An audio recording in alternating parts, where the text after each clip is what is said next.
Santos y amados hermanos, el pastor Pedro Saavedra les saluda, gracia y paz. Este es el audio número 11 de la serie Etapas hacia la madurez espiritual.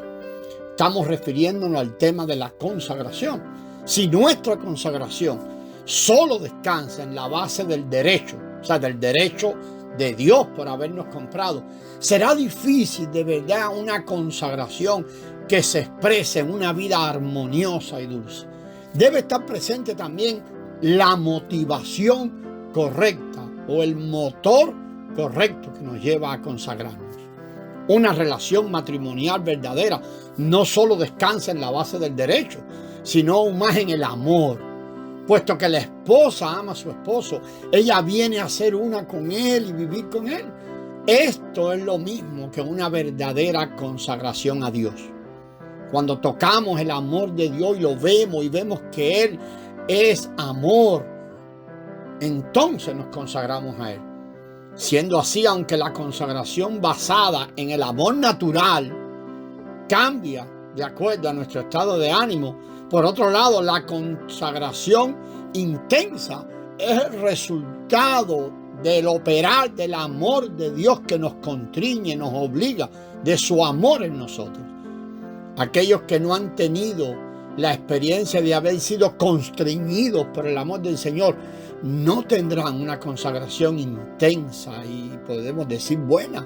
Y esto se va a hacer muy evidente en el camino. Hace muchos años un santo escribió relatando acerca de la historia de su consagración basada en el amor del Señor operando en él. Él decía así: cada vez que pienso en ese amor que me salvó, cuento todo por pérdida, porque este amor es muy grande. Veo su condición en la cruz, su cabeza, sus manos y sus pies, de donde fluye dolor, amor y sangre. Y todo eso porque Él me ama.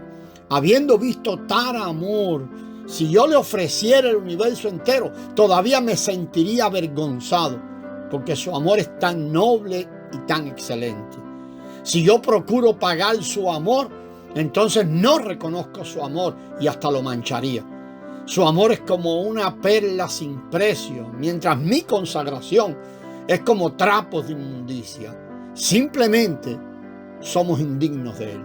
Un día, amados hermanos, cuando el Espíritu Santo derrame y siga derramando ese superabundante amor en nuestros corazones, nosotros también tendremos una consagración tan intensa.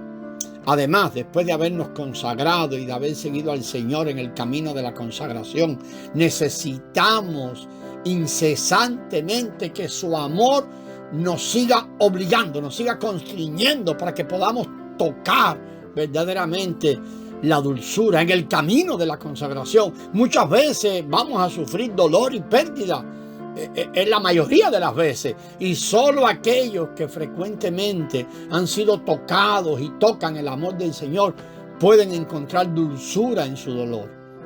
Aunque los primeros apóstoles fueron menospreciados y encarcelados, ellos consideraban su sufrimiento como algo glorioso y disfrutable.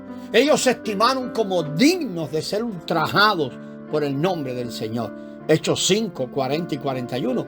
Los mártires a través de todas las generaciones podían aceptar gozosamente el sufrimiento de la muerte y no estaban dispuestos a abandonar el nombre del Señor, porque ellos habían sido tocados por la dulzura del Señor y estaban constreñidos por su amor, estaban llenos del Señor. Era el mismo Señor, el mismo Cristo viviendo allí en ellos. Por lo tanto, el amor entre nosotros y el Señor siempre debe ser renovado. El motivo del amor debe ser mantenido en nosotros a fin de que nuestra consagración y servicio se mantengan siempre frescos y dulces, provocados todo lo que hacemos por ese amor que desde adentro nos obliga. En conclusión, una consagración estable e intensa requiere estos dos aspectos: tener una base, o sea, darme cuenta de que yo he sido comprado por Dios, que le pertenezco y tengo que consagrarme a Él. No hay vuelta de hoja. Y tener también un motivo.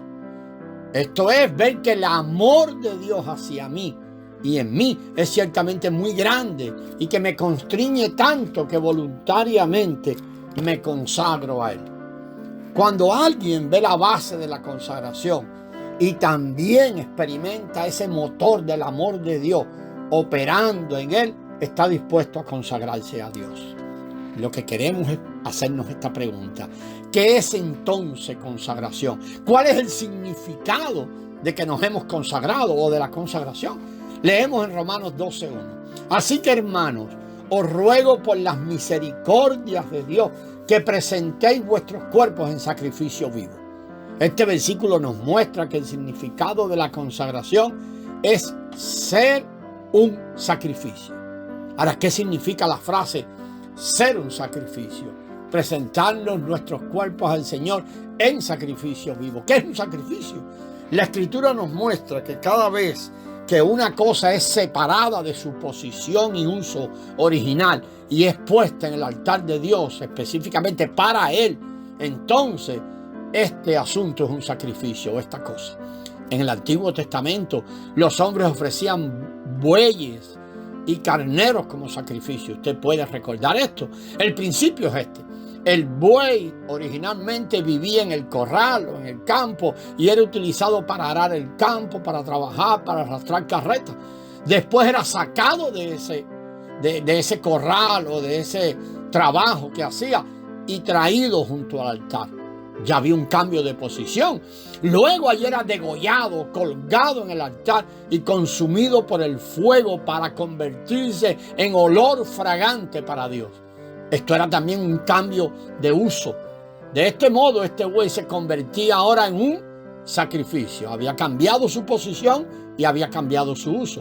En consecuencia, un sacrificio no es otra cosa que algo que es apartado para Dios y puesto en el altar con un cambio de posición y un cambio en uso. Ya sea un buey o un carnero o una flor de harina o el aceite, una vez que es ofrecido como un sacrificio, abandona las manos del que lo ofrece y ya no puede ser utilizado para su provecho y disfrute propio. Todos los sacrificios puestos en el altar pertenecen a Dios y son para su uso y disfrute. Entonces, ser un sacrificio simplemente significa ofrecerse a Dios para su uso. Cuando nos presentamos a Dios como un sacrificio vivo, también existen estos dos aspectos. Uno, un cambio de posición, y el otro, un cambio en nuestra utilidad. Cuando entendemos este significado de la consagración, podemos entonces discernir lo genuino de la consagración. Si estamos en realidad operando en una consagración correcta, genuina, y también si otros están operando así. Cuando una persona dice que está consagrada, podemos preguntar si ha cambiado su posición y si ha cambiado su utilidad. Si no es así, él no es un sacrificio, por lo tanto no ha habido una verdadera consagración. ¿Ha pasado eso en usted? Nada es ofrecido como un sacrificio si no hay un cambio de posición y de utilidad. Por eso aquellos que verdaderamente se ofrecen a sí mismos a Dios deben pasar completamente de sus propias manos a las manos de Dios para su uso. Esta clase de consagración es similar a cuando hacemos un regalo o se hacen regalos. Cuando hacemos un regalo a otros, el obsequio cambia de posición de nuestras manos a las manos de la otra persona. Ya no es más para nuestro uso, si en algún momento lo fue, sino para el uso de ellos. De la misma manera, el día que nos consagramos verdaderamente, nuestra posición es cambiada. Anteriormente estábamos en nuestras propias manos, ahora estamos en las manos de Dios. Anteriormente andábamos en nuestro propio camino, ahora yacemos sobre el altar para que Dios disponga. Al mismo tiempo también nuestra utilidad es cambiada. Anteriormente vivíamos para nosotros mismos y éramos para el mundo. Ahora hemos sido separados exclusivamente para Dios. Y esto, amados hermanos, es consagración verdadera. Vamos a seguir sobre esto en el próximo audio. La gracia del Señor sea con vosotros.